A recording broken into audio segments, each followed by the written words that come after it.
And what we're going to do is elect Kamala Harris as the next president of the United States. After watching the Obamas last night, that was some epic fire, wasn't it? Some epic fire.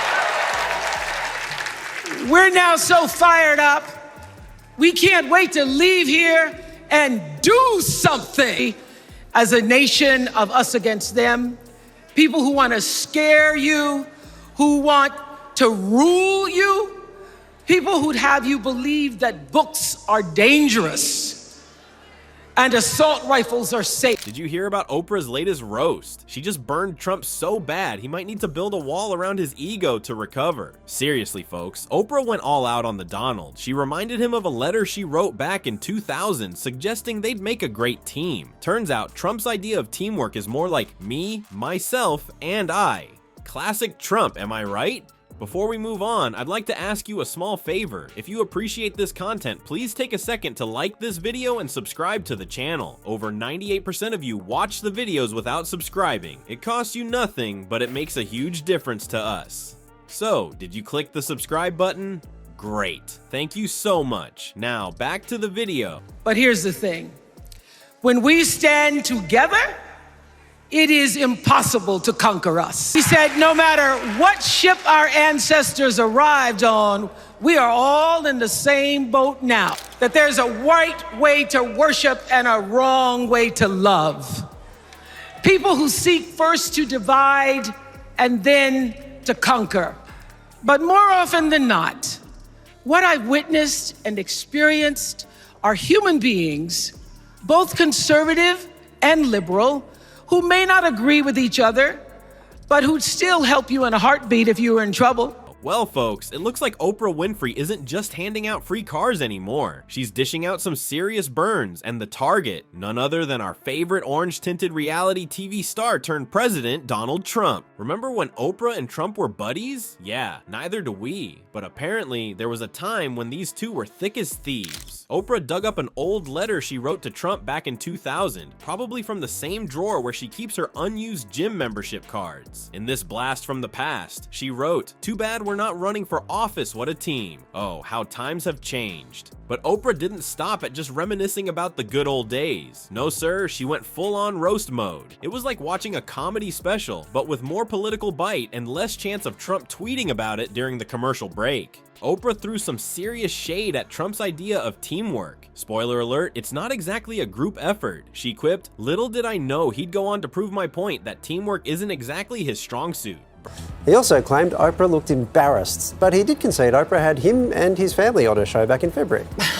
Donald Trump has taken aim at Oprah Winfrey online after she live-streamed an interview with Kamala Harris. The former president ranted about how he believed Harris was destroying America and how it wasn't the real Oprah. Burn. I guess in Trump's world, teamwork means everyone else does the work while he takes all the credit. Sound familiar? But wait, there's more. Oprah didn't just stop at roasting Trump's leadership skills, or lack thereof. She went full method actor on us and started mimicking Trump's voice. And let me tell you, it was spot on. You'd think Trump himself was in the room, complaining about how unfair everything is.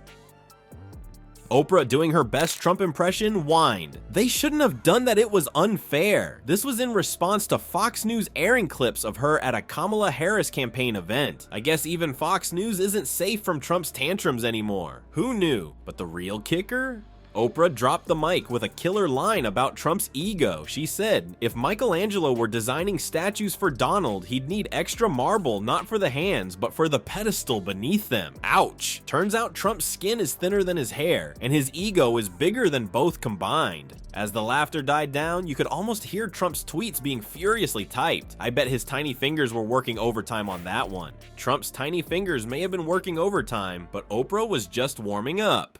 The queen of talk shows wasn't about to let Trump's wall obsession slide. She went in on his grand barrier plan like it was a misguided attempt at creating the world's biggest Lego set. Late last night, just minutes before midnight, President Trump taking to Twitter to slam Oprah. Just watched a very insecure Oprah Winfrey, who at one point I knew very well, interview a panel of people on 60 Minutes. There was one more tweet from the president making headlines today, the one he sent not long before midnight last night. It was about Oprah. calling her insecure. Tweeting, "The questions were biased and slanted, the facts incorrect. Hope Oprah runs so she can be exposed and defeated just like all of the others." Polls are showing that respect for the United States is eroding around the world. The former talk show host sitting down with a group of Michigan voters, but Trump didn't approve. It's a symbol of division, exclusion, and frankly, poor architecture. Oprah quipped, leaving the audience in stitches. But wait, there's more. Oprah wasn't done with Trump's wild ideas just yet. She took aim at his wacky climate change views, and boy, did she hit the bullseye. Remember when Trump claimed wind turbines cause cancer? But Oprah recently put the rumors to bed. It's just not in my spirit. It's not my DNA. It was actually on Oprah's show back in 1988 when she asked Trump if he would ever run for president. I just don't think I really have the inclination to do it. Speculation swirled that Oprah was considering a run for president in 2020 after this speech at the Golden Globes. That a new day is on the horizon.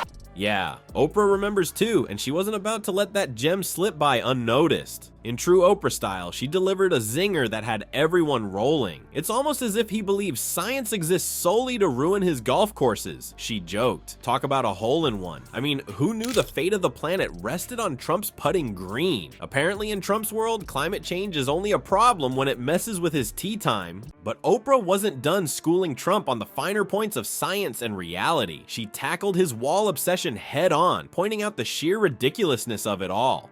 Last I checked, Oprah mused, immigrants aren't exactly scaling Mount Everest to enter the country. I guess in Trump's mind, every border crosser is part mountain goat, part Spider-Man. The audience was eating it up, laughing so hard you'd think Oprah was handing out free cars again. But instead of cars, she was dishing out burns. And Trump was getting roasted harder than a turkey on Thanksgiving. Just when you thought it couldn't get any better, Oprah delivered the knockout punch. She summed up Trump's grasp on climate science with a zinger that'll go down in roast history. Turns out, his understanding of climate change is about as solid as a sandcastle at high tide.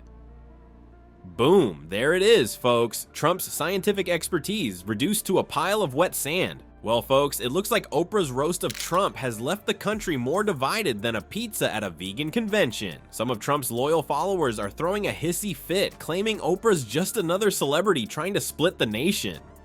But hey, isn't that kind of Trump's whole deal? On the flip side, plenty of people are giving Oprah a standing ovation for her sharp as a tack humor. They're saying she hit the nail on the head with her critiques. I mean, who else could make fun of Trump's ego and still come off as America's favorite aunt? One thing's for sure, in this battle of words, Oprah's got Trump beat by a landslide. Maybe next time, Trump should stick to tweeting about Kafef instead of trying to out-talk the Queen of Talk.